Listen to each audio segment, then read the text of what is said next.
Buen día, compañeros. En esta ocasión vamos a hablar acerca de lo que viene siendo el Deep Learning. Antes que nada vamos a presentarnos. Nuestro equipo es el equipo Dinamita. Está conformado por Aguirre Mendoza, Brenda Rebeca, León Salas David, Díaz Nicolás José Vladimir y su servidor llamado Arteaga Toledo, Jonathan Octavio. Bueno, vamos a empezar a hablar acerca de lo que viene siendo el Deep Learning, un tema muy importante de hoy en la actualidad. Primero vamos a empezar con lo que viene siendo una introducción. ¿Qué es el Deep Learning? Deep Learning básicamente es una de las tecnologías más influyentes del siglo XXI. Hoy está presente en casi todo lo que nosotros usamos en nuestra vida cotidiana. O sea, no hay cosa en la que no esté utilizada. Esto viene usado básicamente en el reconocimiento facial, que pues desbloquea nuestros teléfonos, también los sistemas que nos recomienda la plataforma de Netflix, TikTok, YouTube, entre otras cosas. No sé si ustedes han entrado a estas plataformas y de repente les recomienda, no sé, entran a Netflix y les recomienda alguna serie, o cosas así. Eso es gracias a que el Deep Learning está actuando en ese momento. El impacto del Deep Learning nos permite que las máquinas aprendan directamente desde datos sin necesidad de que un humano les diga explícitamente qué es lo que tienen que hacer. O sea, el Deep Learning no importa, o sea, no depende de lo que nosotros le pongamos, no depende de la información que nosotros ingresemos, simplemente el Deep Learning aprende solo. Y vamos a hablar un poco sobre lo que viene siendo la definición y la analogía. Lo que viene siendo el Deep Learning, aunque forma parte del Machine Learning, destaca porque pues, es capaz de manejar grandes cantidades de datos y descubrir patrones de una forma muy similar como lo hace el cerebro. O sea, el Deep Learning maneja de la mano grande cantidad de datos. Entre más datos tenga el Deep Learning, mayor va a ser su aprendizaje y más certero va a ser el resultado que te dé, a comparación del Machine Learning que depende de lo que nosotros le enseñemos, de lo que nosotros le demos, o de lo que nosotros le ingresemos y le demos de indicaciones. Pero vamos a empezar un poco sobre lo que viene siendo la arquitectura de redes neuronales.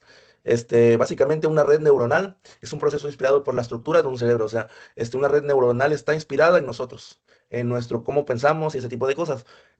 Por ejemplo, la red neuronal está construida por una forma matemática y está compuesta por miles, o incluso millones de unidades llamadas neuronas artificiales, que están organizadas en diferentes capas que se comunican entre sí.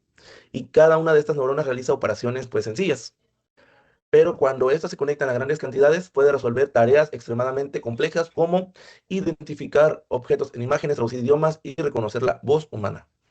Vamos a hablar sobre el primer punto de la arquitectura, que vienen siendo pues las neuronas artificiales. Aquí, como pueden ver, tenemos un ejemplo en pantalla, pero vamos a entrar un poco más en contexto para que puedan entenderlo. Las neuronas artificiales son el elemento más básico de toda la red y cada neurona recibe varias entradas. Como lo tenemos aquí en esta imagen, tenemos tres números, tres valores o cualquier tipo de dato. Y realiza una operación matemática muy simple, multiplica cada entrada por un peso o suma todas las entradas. Y aquí tenemos que los tres datos que tenemos ingresados pues van a ser sumados en esta ocasión y va a agregar un valor adicional llamado sesgo y finalmente pasa el resultado para función de activación. Aquí tenemos la función de activación y pues respectivamente nos va a dar un resultado. Y así es como funcionan las neuronas artificiales. Vamos a pasar ahora al siguiente punto, que viene siendo las capas que conforman una red. Y tenemos aquí en pantalla un ejemplo. Tenemos de capas que conforman la red. Vamos a hablar al respecto de tenemos lo que vienen siendo tres capas. Tenemos la capa de entrada, la capa oculta y la capa de salida. En la de entrada, aquí la tenemos en la imagen, que es esta de color azul. Esta es la capa de entrada.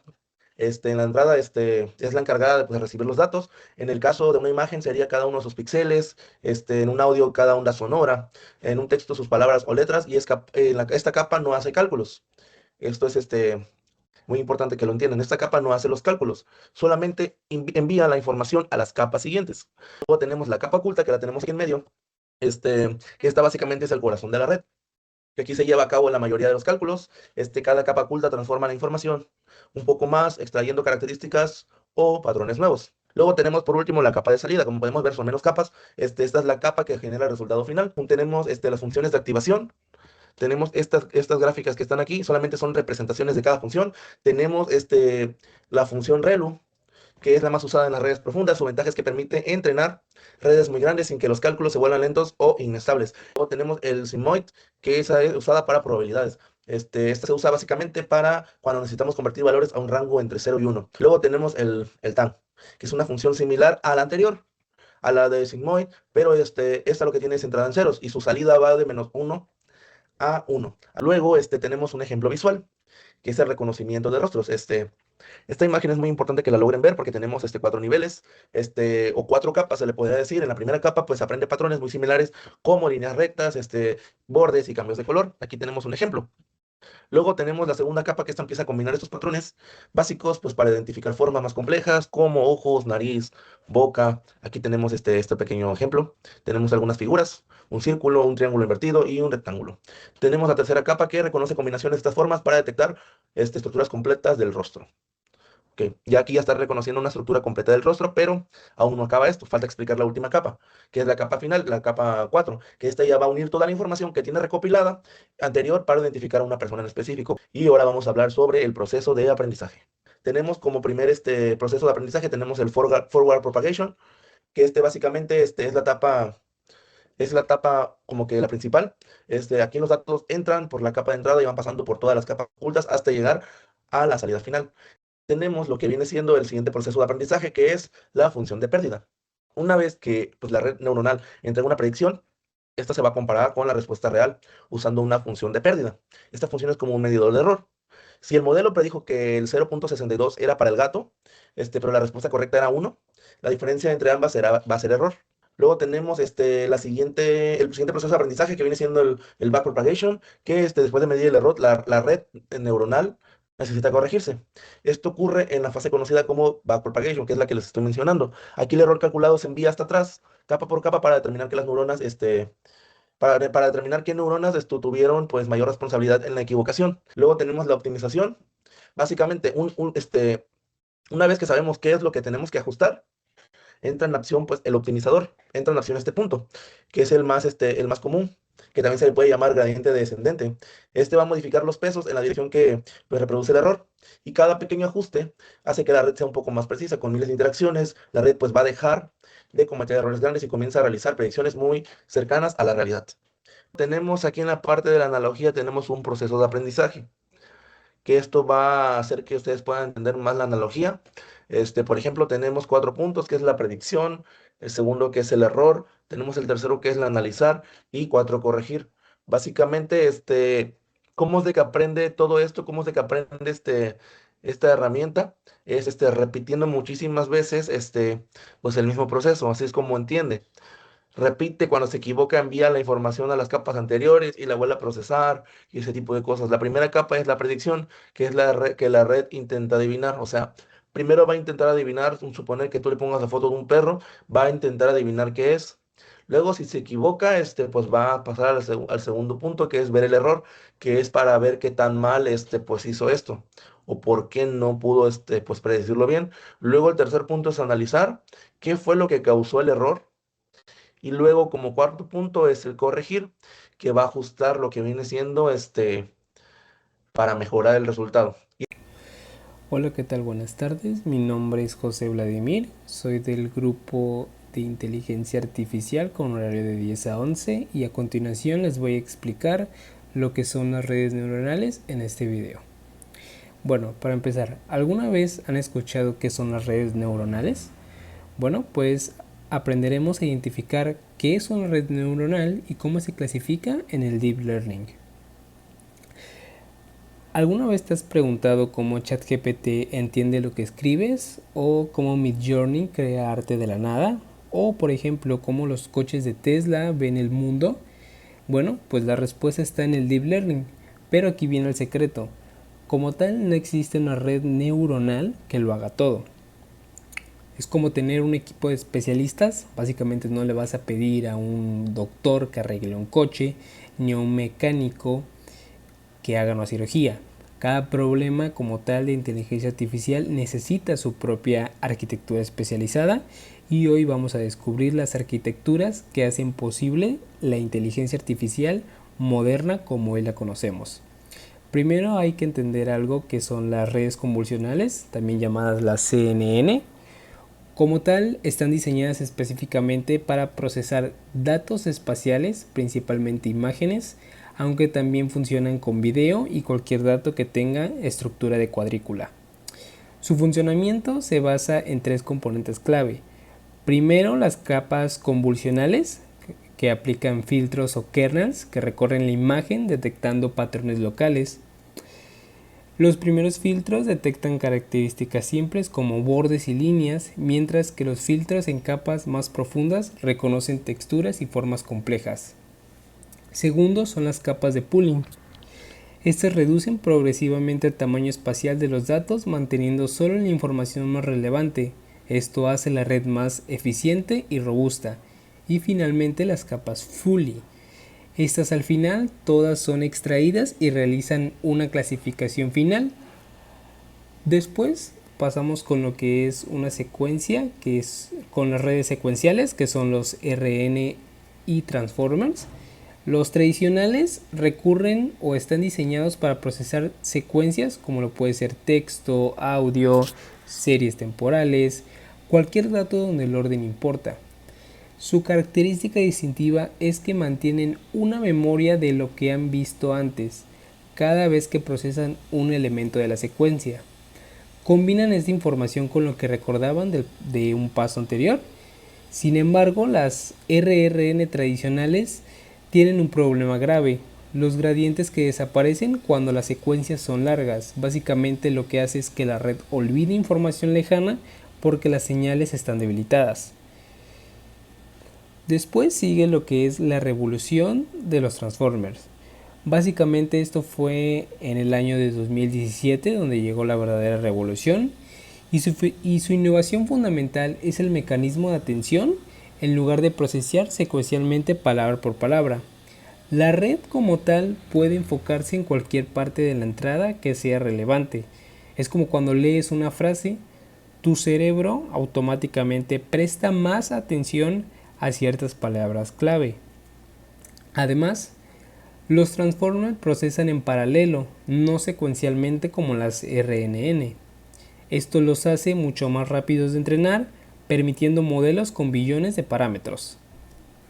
Hoy por día, los transformers son la base de absolutamente todos los grandes modelos de lenguaje, como lo es ChatGPT, Claude, DeepSeek, Microsoft Copilot, etc. BERT para búsqueda de Google, GPT-4 y prácticamente cualquier sistema avanzado de procesamiento del lenguaje natural han dominado completamente el campo.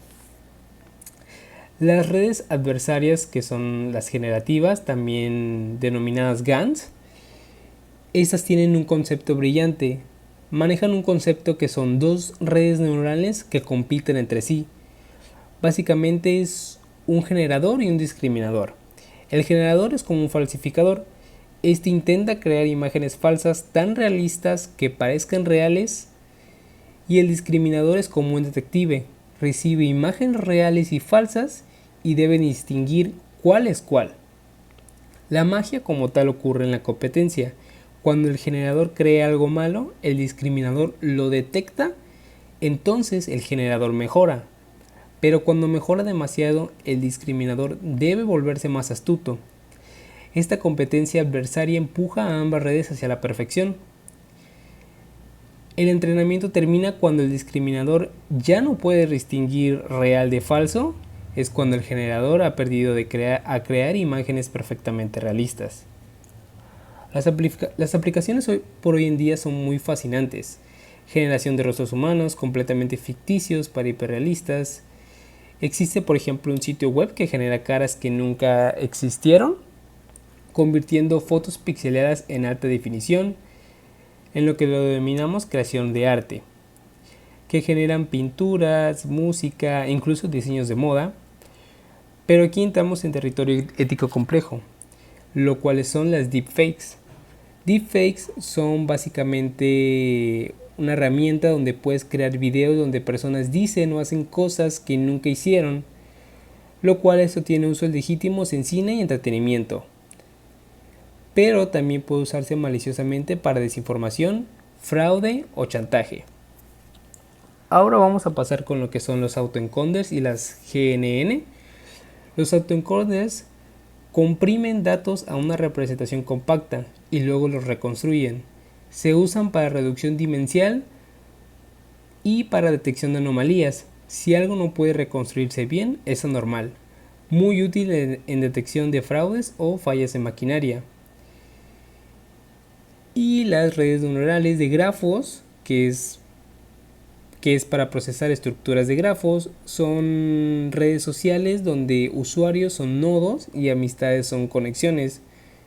Es prácticamente una estructura molecular en química. Y ahora vamos a pasar a aprender lo que son las arquitecturas que vimos. Pueden entrenarse de diferentes formas. Ahora vamos a ver los 4 paradigmas principales del aprendizaje. El aprendizaje supervisado es el más tradicional. Este requiere datos etiquetados. Cada ejemplo tiene su respuesta correcta.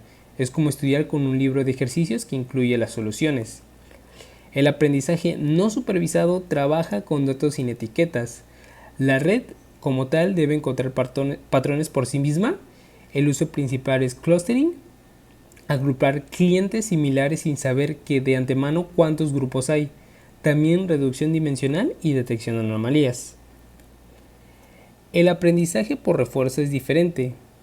Es como cuando un agente aprende mediante prueba y error, recibiendo recompensas por buenas acciones y castigos por las malas. Finalmente, pasamos con el aprendizaje autosupervisado. Es la tendencia que está democratizando el deep learning. La idea brillante es que la red genera sus propias etiquetas automáticamente en texto. Ocultas una palabra y la red, en teoría, debe de predecirlas. En imágenes corruptas, parte de la imagen y la red deben reconstruirla. Esto es exactamente como se entrenan GPT y BERT y los grandes modelos prediciendo la siguiente palabra que billones de textos de internet sin que nadie los haya etiquetado manualmente. Como vemos, estas arquitecturas y paradigmas son las piezas fundamentales del Deep Learning moderno. Cada una resuelve problemas específicos y conocerlas te permite elegir la herramienta correcta para cada desafío. Si continuamos un poco más allá de la teoría, el deep learning hoy ya está metido en prácticamente todo lo que usamos sin darnos cuenta. Un ejemplo muy cotidiano es cuando le hablamos a un asistente de voz. Detrás de Siri, Alexa o Google Assistant hay modelos capaces de reconocer nuestra voz, entender qué queremos decir y responder de una manera que parece casi humana. Ese tipo de modelos es el que permite traducir un texto o un audio en tiempo real cuando usamos Google Translate o DeepL, o cuando una plataforma detecta el tono emocional en un comentario para recomendar contenido o filtrar spam. Es decir, el lenguaje humano se convirtió en una entrada que estas redes ya pueden procesar y comprender. Algo similar ocurre con la visión por computadora, otro de los campos donde el deep learning ha demostrado una capacidad impresionante. Pensemos en un coche autónomo. Para que funcione necesita ver el mundo. Necesita reconocer peatones, semáforos, otros vehículos, señales de tránsito e incluso anticiparse a movimientos. Todo eso lo hace analizando imágenes por segundo, miles. En medicina pasa algo parecido. Una red neuronal puede examinar una radiografía o una resonancia y detectar indicios de una enfermedad con una precisión tan alta que, en algunos casos, iguala o supera el diagnóstico convencional, o en algo más cercano, como desbloquear el celular con la cara. Esa detección facial también la resuelve el Deep Learning en milisegundos. En la industria, este tipo de visión también se usa para revisar productos en línea de producción. Imagina una máquina revisando cientos de piezas por segundo y detectando defectos mínimos que un humano quizá no vería. Incluso permite mejorar imágenes antiguas, colorearlas o aumentar su resolución sin perder detalle. Otro uso muy importante es el análisis predictivo. Aquí el deep learning no solo observa lo que ocurre, sino que intenta anticiparse. Por ejemplo, los bancos lo usan para identificar transacciones sospechosas en tiempo real, comparando patrones entre millones de operaciones. En las empresas se utiliza para predecir cuánta demanda habrá de un producto o para saber cuándo una máquina industrial está a punto de fallar, evitando pérdidas y paros inesperados. Y en la ciencia, modelos como AlphaFold han ido más allá. Son capaces de predecir cómo se pliega una proteína en 3D, algo que antes tomaba años de investigación y que hoy acelera la creación de nuevos medicamentos. Además, en los últimos años se ha desarrollado un área que prácticamente todos hemos visto, la IA generativa. Esta parte del Deep Learning ya no solo reconoce y analiza, sino que crea. Puede generar imágenes, música, videos, diálogos y hasta ensayos completos. Google, por ejemplo, lanzó herramientas como Image Effects, donde escribes una frase y se convierte en una imagen, o Music Effects, capaz de producir clips musicales personalizados. Todo esto muestra cómo la creatividad dejó de ser exclusiva de los humanos y ahora es algo que la tecnología empieza a imitar e incluso a ampliar.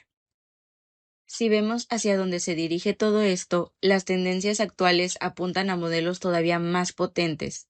Los Transformers, por ejemplo, permiten que las máquinas entiendan mejor el contexto, lo que hace que las respuestas sean más coherentes y que puedan trabajar con mucha información en paralelo. También está creciendo el aprendizaje autosupervisado, una estrategia que permite entrenar modelos sin depender tanto de los datos etiquetados. Esto hace que entrenarlos sea más rápido, más barato y que aprovechen mejor los enormes volúmenes de datos que generamos cada día. Una tendencia interesante es la IA agéntica, sistemas capaces de realizar múltiples tareas de forma autónoma. DeepMind ha presentado modelos que ya pueden manejar más de 600 tareas distintas sin necesidad de entrenarse desde cero cada vez.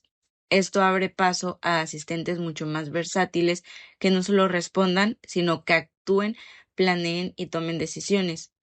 Y mientras todo avanza, también se trabaja en reducir sesgos y mejorar la equidad de los modelos, porque si una IA aprende de datos con prejuicios, puede repetirlos. Por eso, parte de la investigación actual busca que estos sistemas sean más justos, más transparentes y más confiables para todos. En resumen, el Deep Learning ya no es solo una técnica sofisticada dentro de la computación. Se ha convertido en la base de muchas de las herramientas que usamos diario.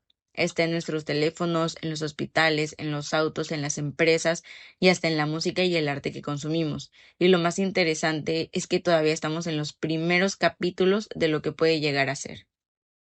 Hola, ¿qué tal? Y bueno, en este caso les voy a mostrar un ejercicio práctico de Deep Learning con Keras y TensorFlow. El objetivo es entrar a una red neuronal totalmente conectada para reconocer dígitos escritos a manos con el dataset MNIST, que es un dataset con aproximadamente 70.000 imágenes que contiene números escritos a mano.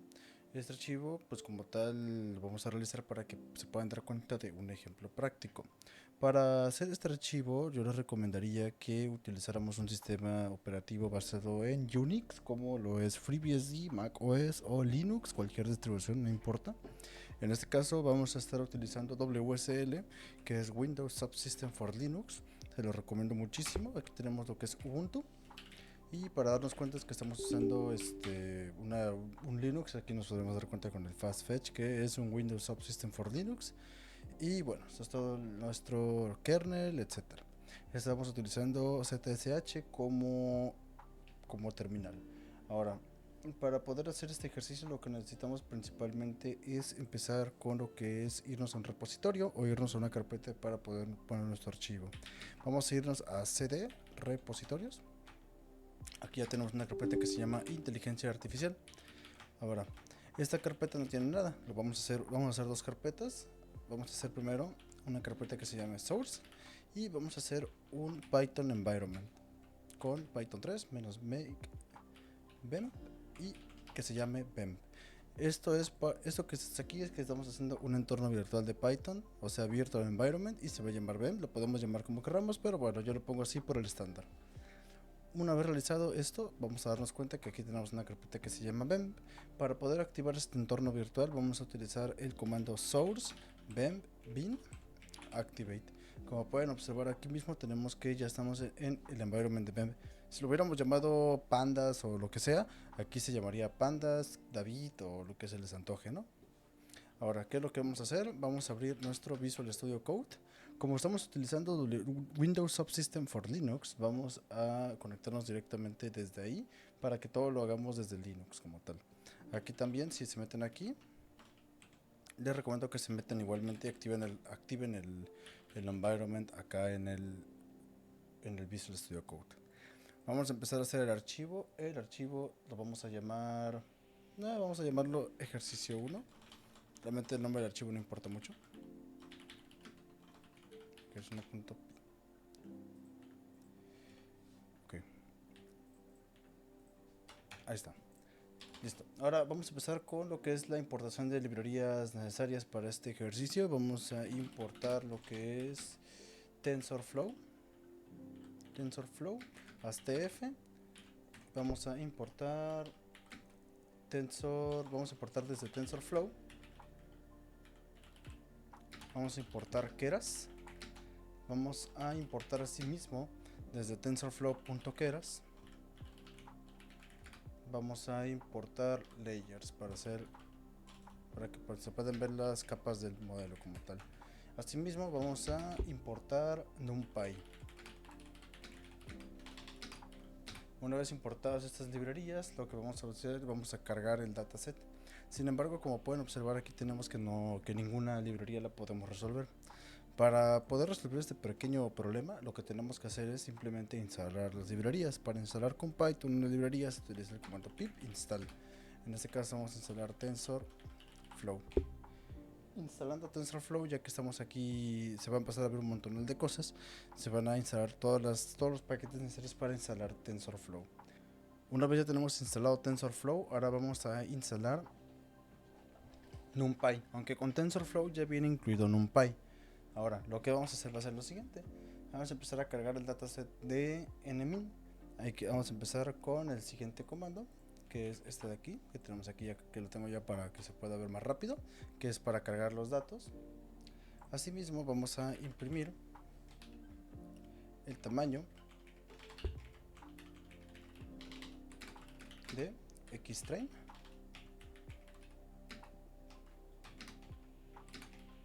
y con xtrain.shape.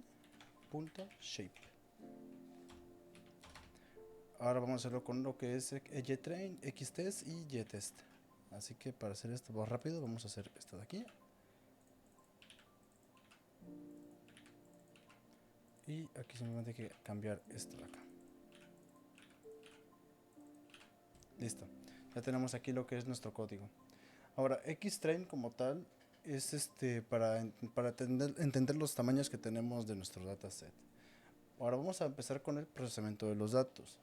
Antes de entrenar la red neuronal es muy común hacer al menos dos cosas, ya sea convertir los píxeles a flotantes pequeños, o sea la normalización, y aplanar las imágenes. La red que usaremos, como recordamos, es totalmente MLP, no convolucional, y este tipo de red espera un vector 1D como entrada, no una matriz como la tenemos ahorita mismo. Así que hay que convertir cada imagen de 28 por 28 a un vector de al menos 784 elementos. Para realizar esto se ocupa lo que es las siguientes líneas de código. Y bueno, hasta float 32 aseguramos de que todos los valores sean tipo float compatible con TensorFlow. Y bueno, tenemos que dividir entre 255 para escalar los valores de los píxeles, así como lo podemos ver en la siguiente forma. Si queremos imprimir como los tamaños de los nuevos xtrain y xtest, simplemente podemos agarrar y como lo habíamos hecho aquí con xtest y con xtrain.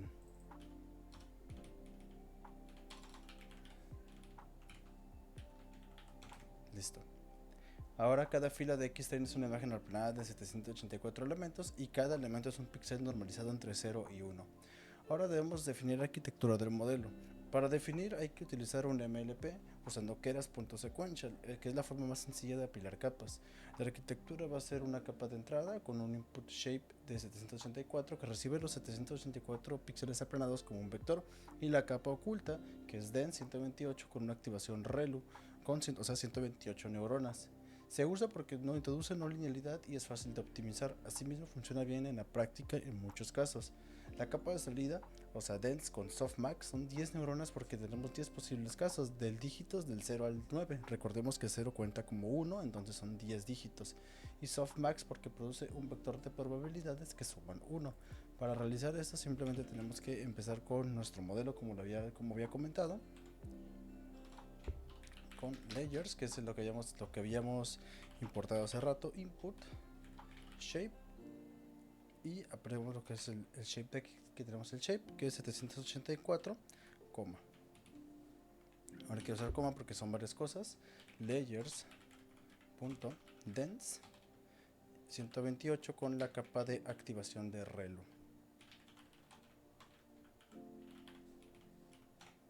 Y tenemos el layers.dense, que es con los 10 neuronas y con la activación de softmax.